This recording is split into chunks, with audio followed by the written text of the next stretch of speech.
What a great card we've got coming up on Saturday night. 11 races, an early start just prior to 5 o'clock, our first race, but there is plenty of star power on display. So it's a great program, looking forward to it, and it builds over the next couple of weeks, there's no doubt about it. In this edition of Weekend Winners, we're going to catch up with the birthday boy Shane Graham. He's got some key drives on Saturday night, and Leonard Cain also with some key drives, so I'm keen to hear their thoughts about their drives this weekend. Shane Graham with a couple of key drives on Saturday night, 11 races in total, and one of those key drives for Shane comes up in race 1. This is the Mares Open, loaded with depth this race. Scarlet Babe is a key drive. Shane, each and every time we talk about this mare, she just keeps racking up the victories, absolutely flying. Yeah, that's right, Chris. She's going terrific at the moment, and each run is getting harder, but she keeps getting the job done.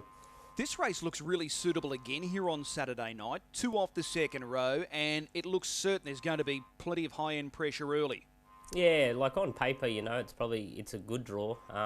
Not that she's ever really had a good draw yet. She's either been outside front or outside second line. So on paper, it's a good draw, but it's a quality field. A lot of these mares will be going in those feature mares races later on. So she's going to have to be on the job. It's hard to line up some of the gate speed here. Miss Ruby Sunshine looks the obvious leader, but it's hard to gauge those 2 Victorian mares drawn gates 2 and 3, and also La Bella Vita.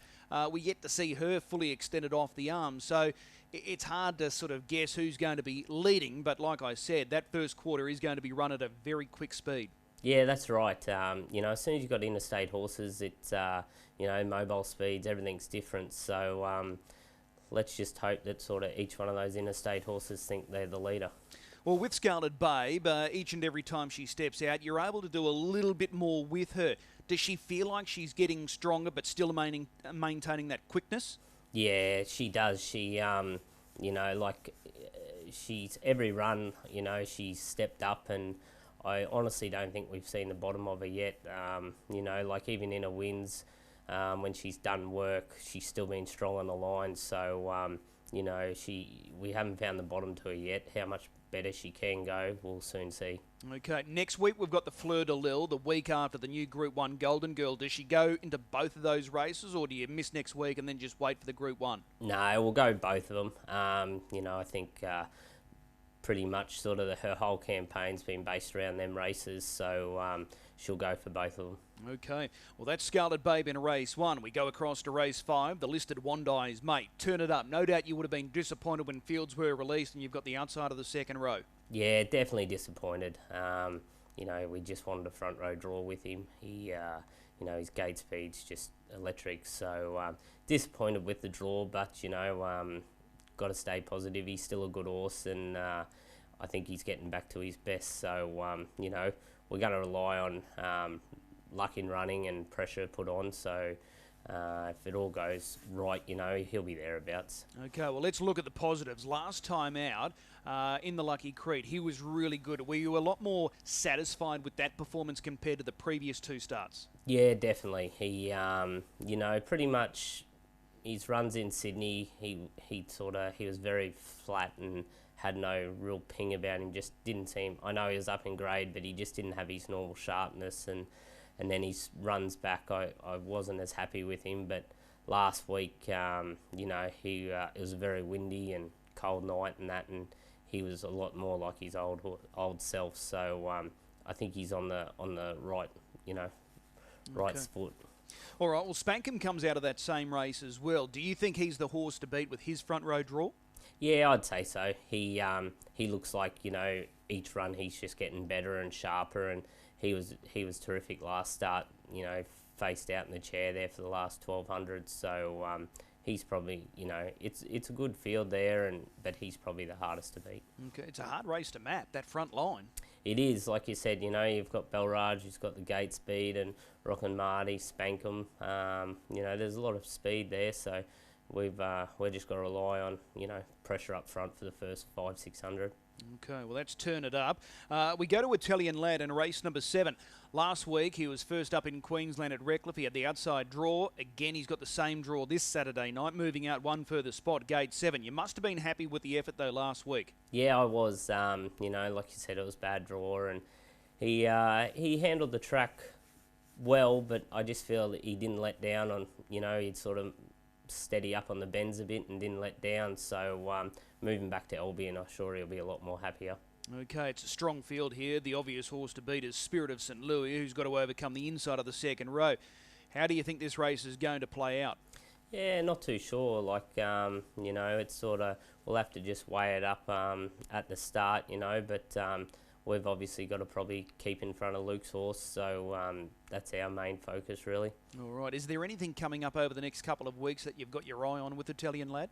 Nothing really set, the connections just said see how he goes, so it'll see how he performs tomorrow night, whether, if he runs off or goes real big, it might help make our ideas up. Okay, there is the 4-year-old championship throughout the carnival. That's a possibility? Yeah, that would be probably, his, the main one he's looking at. But, yeah, a lot will hinge on tomorrow night's performance. All right, and race 10 on Saturday night. Barsby have picked up this drive for trainer Steve Seeney. Her form's terrific, and that last start third was more than handy, and she lands a fairly good draw here. Yeah, that's and it's quite even field, so probably a lot will come down to luck in running and whichever mare gets the best run, but she's drawn well there, so she should be nice and handy. Yeah, Sweet Gemma, Gendon Strike, Pelosi, I think they're going to be the three major players in betting? Yeah, it looks that way, yes. Yeah, okay, well that's a handy little drive to pick up DeBarber. Of your drives on Saturday night, which one are you looking forward to most? Scarlet, babe.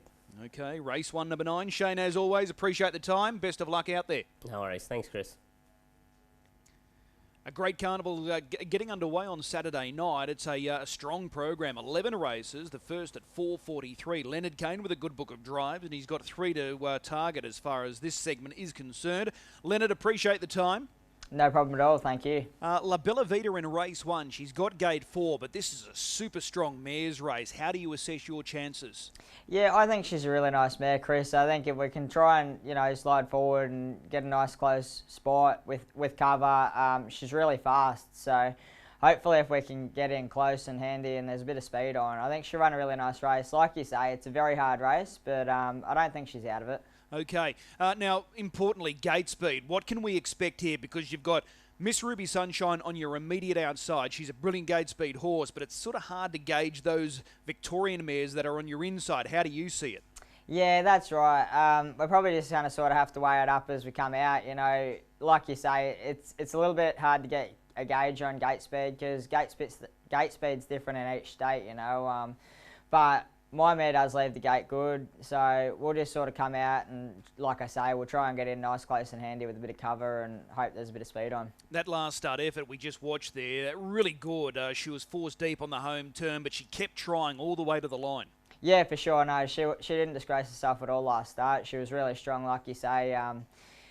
She got forced wide there at the top of the lane and still battled to the line really strong. So we're really impressed with that run, and I think she'll be better for it. A forward showing in this race on the weekend, that's only going to enhance her chances of gaining a spot in the Group 1 Golden Girl. Is that the target for La Bella Vita? At this stage, we're sort of just taking each week as it comes, but obviously if she's performing well enough, we'll obviously look to aim her up in that one, yeah. Okay, well that's La Bella Vita, race 1, number 4. Let's move to race 2, Bright Energy. He's back in town. We've seen him here previously. He's got to go up against his stablemate. He's the star attraction here, Expensive Ego. He's the outright favourite for the Rising Sun the following week. But what are the expectations with Bright Energy? I think Bright Energy will run a really nice race. He raced at Menangle, a fortnight ago, so I think it'll be hard for that run, and I think if we, again, he's a gate speed horse. If we can fly the arm and try and get close and handy with some cover again, I think he'll run a really nice race. He's a very classy type of horse who I've got a lot of time for, so if we can get a nice close spot up early, I think he'll be a really good, place chance in that race. No doubt he's got talent. He's got loads of talent.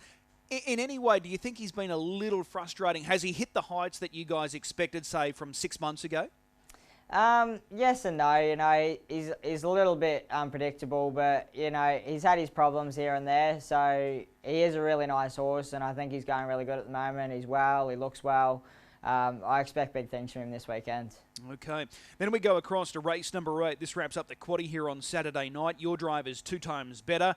Super impressive 2 starts ago. She just got parked out in a really tough trip last time out. So legitimate excuses last start. Yeah, that's right. I still thought she was a little bit below par last start, Chris. I was probably a little bit disappointed with her still, but you know, we've gone back to the drawing board and got a lot of hard work into her at home, and I think she'll be really good this week again. You know, she's fit, she's well, so I'm expecting bigger things this week. But yeah, like I say, a little bit disappointing last start, but I think we just sort of write that run off and, you know, focus on this week. If anything, this is probably a little easier compared to that last start because she was chasing Scarlet Babe, who's going to be one of the major players in that opening race and that really strong mares free-for-all. So would you say this is probably a little easier? Yeah, I would say, Chris. Yeah, like you say, Scarlet Babe's flying and she had to, you know, chase her last start and chair up. So, you know, if we can get the right run here, she'll definitely be in the money late. Is the stablemate the horse to beat, Ranger Bomb? He was really good first up, running third. Second, I should say. I think he is, Chris. You know, like you say, he was really good. You know, Tuesday a week ago, he raced super. So I think he's definitely a nice, classy horse who, you know, he's got a very big future. So I think, if anything, he's definitely the one to be chasing. All right. Of the 3 drives at this early stage, which one do you fancy most? I'd probably have to say 2 times Bettor because, yeah, I've got a lot of time for her, and if she gets the right run, I think she'll be real close. Okay, so race 8, number 4, 2 times Bennett. Leonard, as always, really appreciate the time. Best of luck on Saturday night. Not a problem at all, thank you. A big thanks to both Shane and Leonard for their time and insight for Saturday night. Looking for a best bet on the weekend? I think we be patient. Race 8, the final leg of the quaddie. Really keen on the chances here of 7 Ranger Bomb. He was first up when second. His sectionals were absolutely sensational. The Rising Sun comes up next week, and I'm sure connections are hopeful that he can gain a start in that Group 1 feature. If with a victory on Saturday night, I'm sure he can certainly push his way into that field. So I'm keen on him. Race 8, number 7, Ranger Bomb. If you are betting this weekend, please do so responsibly. We'll see you trackside at Albion Park.